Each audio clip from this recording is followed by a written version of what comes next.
Ang Philippine Navy ay namamayagpag at pumapangalawa sa bansang Hapon. Gawin natin yung tama para sa kakaunlad ng ating Navy. Nararapat lamang na sa isang maritime mission tulad ng Pilipinas, magkaroon ng isang malakas na Navy. Walang isang malakas na bansa kung mahina ang Navy. Alamin at pasukin ang mundong ginagalawan ng mga taong itinuturing naman na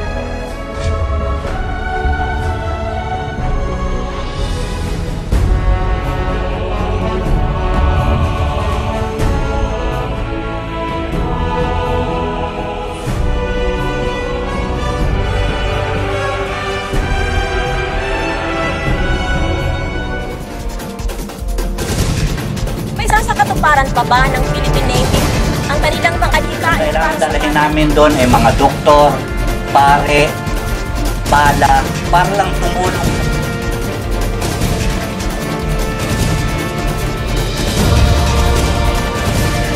But usually the Navy is the one in charge of the territorial integrity. Which is one of our mission areas. Ang Navy upang tumulong, kasama natin ang Naval Forces Organization.